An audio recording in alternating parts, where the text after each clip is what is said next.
Amém? João 7,44 diz: alguns deles queriam prendê-lo, mas ninguém lançou mão dele. E os servidores foram ter com os principais dos sacerdotes e fariseus, e eles lhes perguntaram: por que o não trouxestes? Responderam os servidores: nunca homem algum falou assim como este homem. Responderam-lhes, pois, os fariseus: também vós fostes enganados? Creu nele, porventura, alguns dos principais ou dos fariseus? Mas esta multidão, que não sabe a lei, é maldita.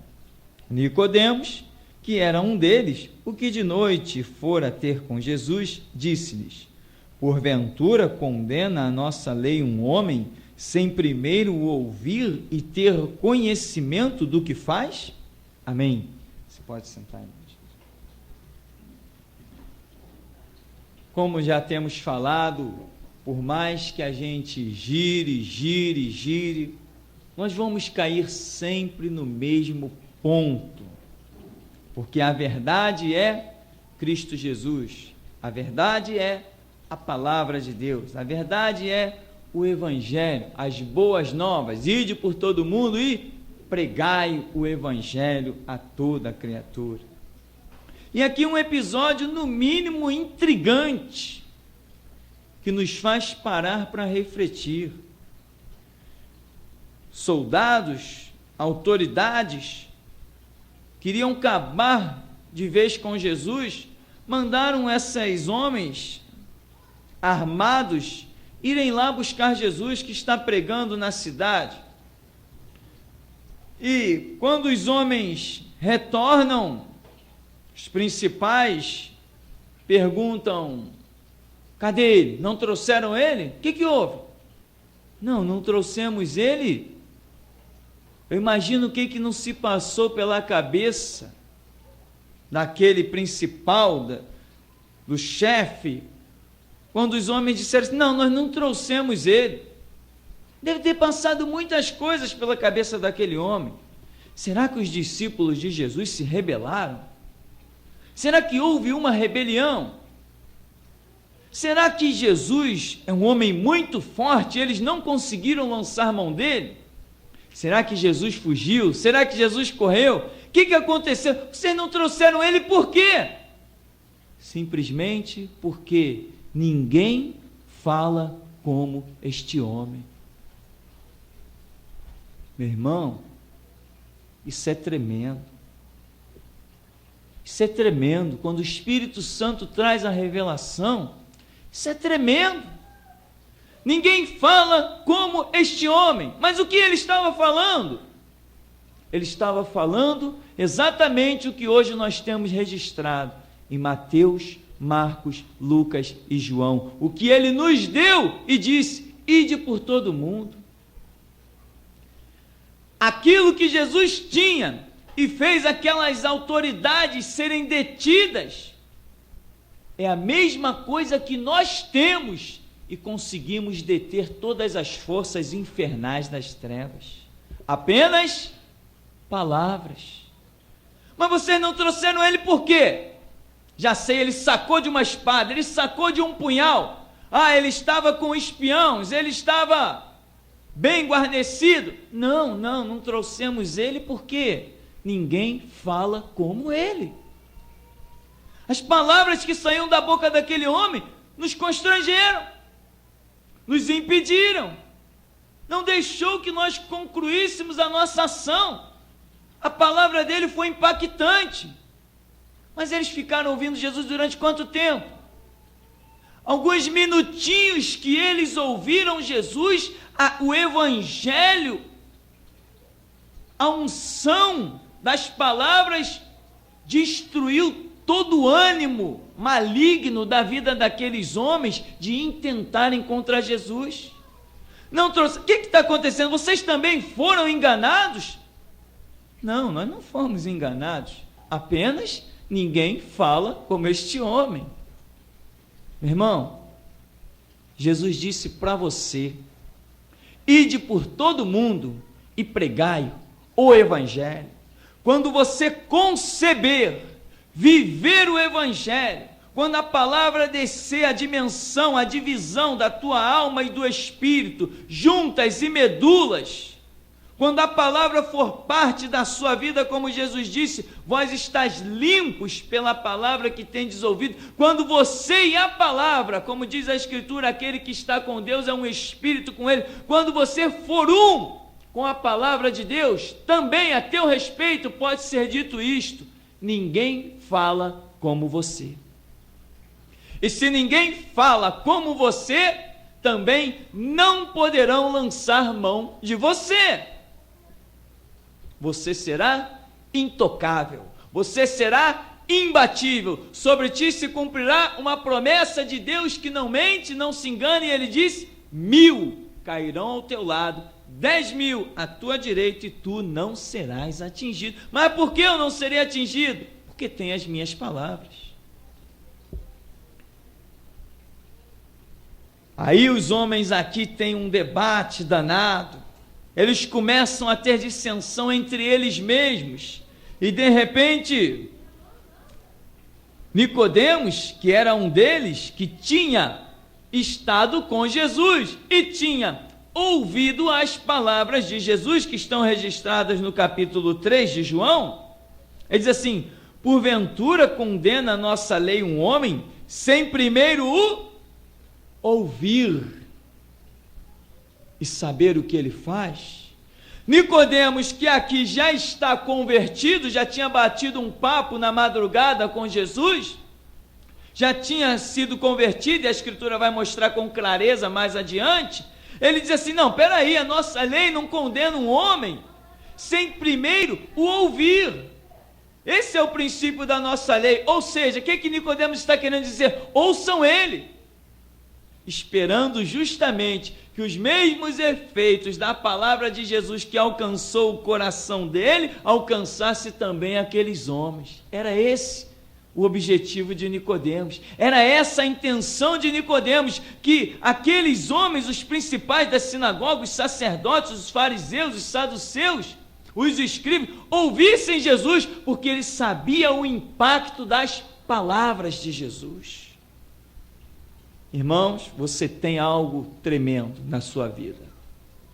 Por isso, quando os apóstolos saíram a pregar o Evangelho, transtornavam as cidades, e o que diziam? Estes que transtornaram o mundo, chegaram também até nós, transtornaram o mundo. Que expressão terrível! Para homens que não tinham uma espada, não usavam um canivete para se defender. Que coisa fantástica! Por isso, meu irmão, eu continuo a declarar: sem Bíblia não há Deus. Os que querem servir a Jesus Cristo sem conhecimento da Escritura estão perdidos, porque Jesus disse: se alguém crer em mim, segundo a Escritura, não é crer no que estão falando, não é crer nas ideologias, nas filosofias, nas retóricas que os homens têm, é crer segundo aquilo que a Bíblia diz, como Jesus disse: examinai as Escrituras, vós cuidais ter nelas a vida eterna, e são elas que de mim testificam, são elas que falam a meu respeito. Tem que crer segundo a Escritura. Em Mateus capítulo 10, nós vemos uma passagem também interessante, dentro do mesmo contexto, do verso 5 ao verso 10. Diz: Jesus enviou estes 12 e lhes ordenou, dizendo: não ireis pelo caminho das gentes, nem entrareis na cidade de samaritanos, mas ide diante as ovelhas perdidas da casa de Israel.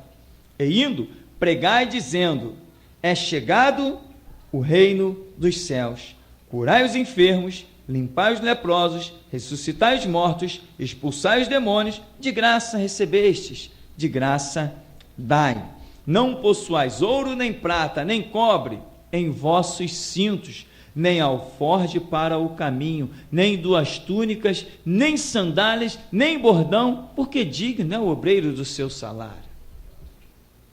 Ou seja, se eu não levo ouro, não levo alforje, se eu não levo prata, eu não levo nenhum recurso, então significa que o que vai transformar vidas, o que vai cumprir os propósitos de Deus, não são as coisas que esta terra produz, mas aquilo que ele passou a esses apóstolos, a esses discípulos, e disse: agora ide lá, entra nessa cidade aí, indo e pregai, dizendo: é chegado o reino dos céus.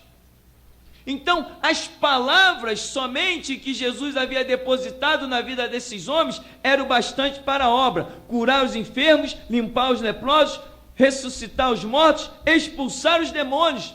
Isto era a obra, e é hoje a obra que tem que ser feita no Evangelho de Jesus Cristo. Agora, somente as palavras que eles tinham guardadas neles eram suficientes. Jesus não entregou nenhum objeto, não disse: ó, unge isso, unge aquilo, pega esse utensílio, pega aquele. Não, ao contrário. Nem alforje para o caminho, nem 2 túnicas, nem sandália, nem bordão, porque digno é o obreiro do seu salário. Vocês vão ser sustentados pela palavra que está em vocês, e o mundo vai ser alcançado pela palavra que está em vocês.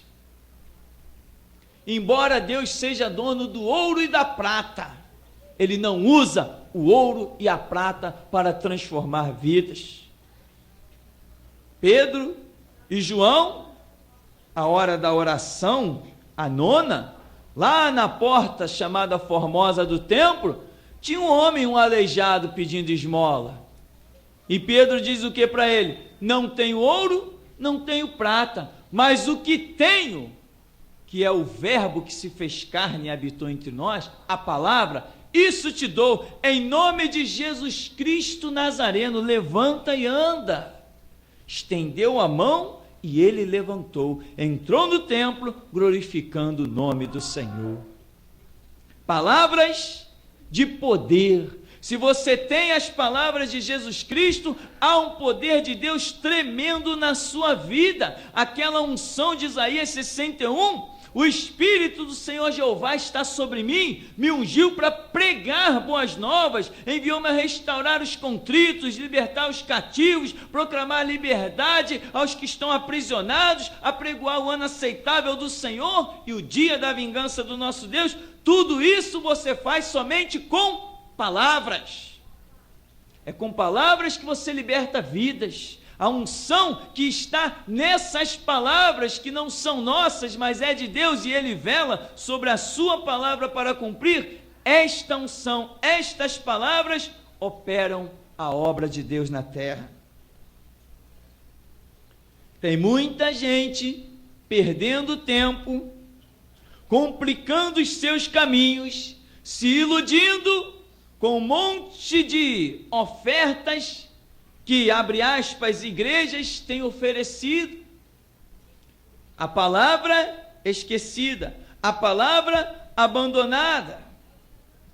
Mas aqui vemos que a obra é feita somente com palavras. E no retorno dessa situação aqui, também explicado lá em Lucas 10:19, Jesus diz que: eis que vos dou poder para pisar serpentes e escorpiões, toda a força do inimigo, nada vos causará dano algum. Quando? Quando eles retornaram desta missão, e diz: Senhor, em teu nome até os demônios se nos sujeitam. Em teu nome que está em nós, que nós proclamamos com palavras, até os demônios se nos sujeitam. Hoje, as pessoas estão acreditando que os objetos ungidos atraem o mal de suas casas. Os objetos ungidos expulsam os demônios. O que é maior? Aquilo que é ungido ou a oração que a tudo santifica? As pessoas estão invertendo os valores. A igreja de Jesus Cristo hoje precisa de uma urgente restauração, um retorno emergente ao Evangelho. Que hoje membros de igrejas nas igrejas modernas sabem a programação inteirinha da igreja. No domingo é dia disso, na segunda é dia daquilo, na terça é aquilo outro, na quarta é aquilo outro, mas não conhecem um trecho do que diz a Escritura. Tudo que se fala é novidade. Conhece a parábola do filho pródigo? Não. Conhece a parábola das 10 virgens? Não. Conhece as bem-aventuranças? Não. Conhece a parábola do rico e do Lázaro? Não. O que você está fazendo na igreja, hein? Está vivendo de campanhas, correntes e objetos ungidos pelas mãos dos homens. Tristeza. Josué tinha a palavra de Deus e mostrou o poder dessa palavra. A Bíblia não diz que Josué tenha recebido uma revelação em especial, não diz que naquele momento um anjo falou com ele, não diz que a voz de Deus se manifestou a ele. A Bíblia diz que Josué tinha uma necessidade, e como ele tinha a palavra que estava justamente representado naquela passagem do cajado de Moisés para as mãos dele, ele tendo a palavra, ele precisou de um dia mais longo e simplesmente lançou essas palavras de poder, e disse: sol detente em Gibeon, tu lua no vale de Ajalon. E diz a Bíblia que Deus fez uma maravilha que nunca houve dia igual aquele na face da terra, porque tinha a palavra, meu irmão, a mesma que você tem. A palavra que você tem é tremenda, e para a natureza, para a impiedade, detém tudo, nada pode se suster diante da palavra. E como prova disso, Jesus é a própria palavra. Em Apocalipse capítulo 19, ele é chamado de a palavra de Deus. Em João capítulo 1, ele é chamado de o verbo divino. E em prova disso, de que nada pode ficar de pé diante da palavra, quando Jesus está no Getsêmani, aquele exército armado com paus, espadas, punhal, lança, vem. Jesus se antecipa a eles assim: a quem buscais? E eles disseram assim: a Jesus de Nazaré. Jesus falou assim: sou eu. O que aconteceu? Caíram por terra, aí se levantaram, aí Jesus pergunta de novo: a quem buscais? E eles disseram: a Jesus de Nazaré. Jesus falou: sou eu. Eles caíram de novo por terra. O que Jesus está mostrando? Que nada pode ficar de pé diante da palavra, que Ele é a palavra. Nada, não tem nada. Se você tem a palavra, há o poder na tua vida, a unção, a graça, há o Espírito pairando sobre a palavra. Você simplesmente será vencedor pelo sangue do Cordeiro e pela palavra do testemunho. Elias, será que esse homem tinha o quê? Para ser simbologia do próprio Deus, na tipologia das Escrituras, a ponto de orar tantas vezes, ordenar, e cai fogo do céu com a vida daquele homem. Que coisa tremenda. Eliseu, certa vez saiu da sua cabana, no alto de um monte, e Geazi, um jovem que o acompanhava, estava doido. meu senhor, estamos cercados, carros, cavaleiros, um exército incontável do rei da Síria. E Eliseu sai tranquilo e diz: Senhor, abre os olhos dele para que ele veja que maiores são os que estão conosco do que os que estão com eles. E diz que quando aquele jovem viu, era carros e cavalos de fogo ao redor de Eliseu e dominando todo aquele lugar.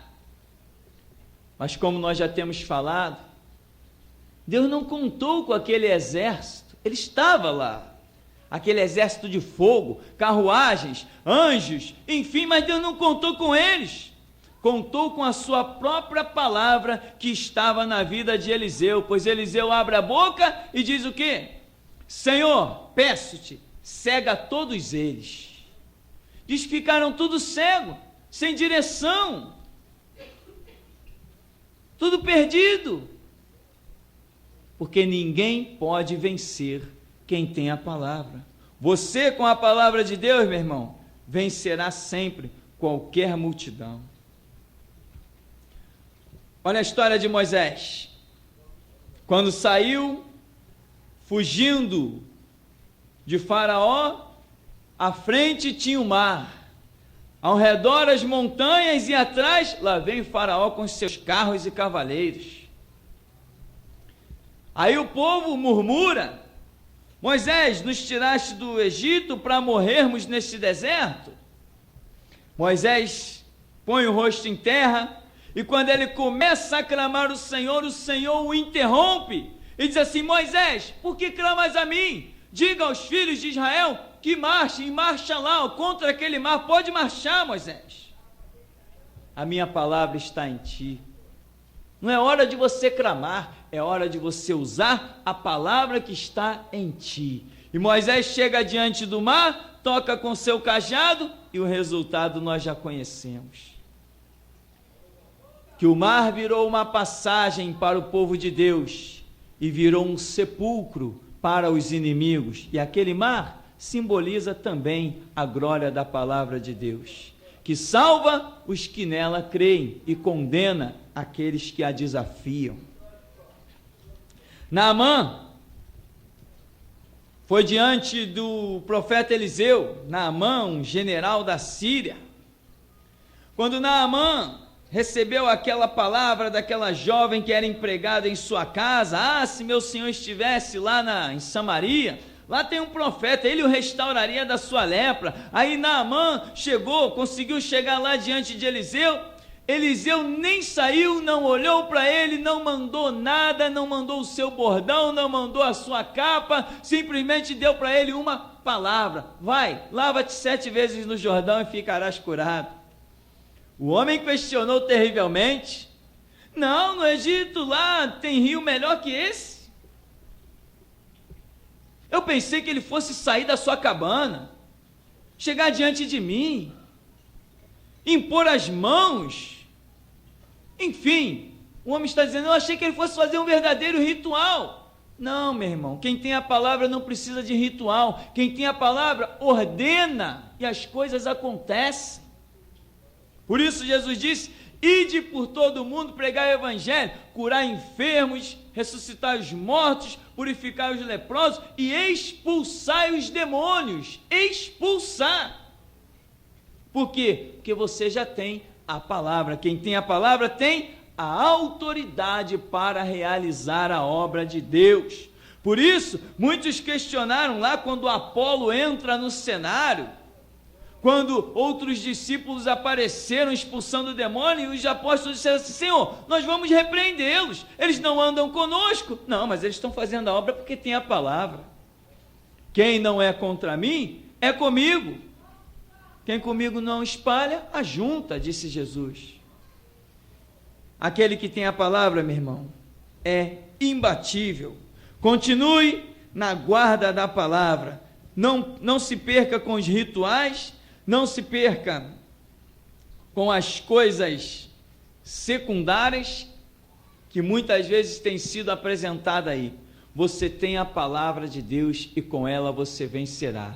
Se você puser à prova, como diz, vencemos pelo sangue do Cordeiro, pela palavra do testemunho, e não amamos a própria vida até a morte. Quer dizer, apostamos a vida nisso, no sangue do Cordeiro e na palavra do testemunho. E por fazermos isso, Deus se manifesta e nos honra. Por que Daniel foi livrado daquela cova lá?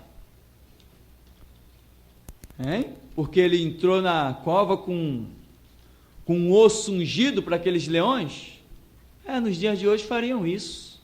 Dá esse osso ungido aí para esse leão, Daniel, para ele se distrair, para a noite passar e você escapar.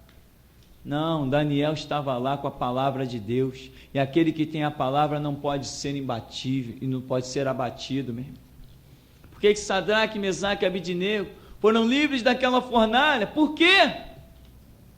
Para Deus mostrar que Ele honra aquele que guarda a sua palavra.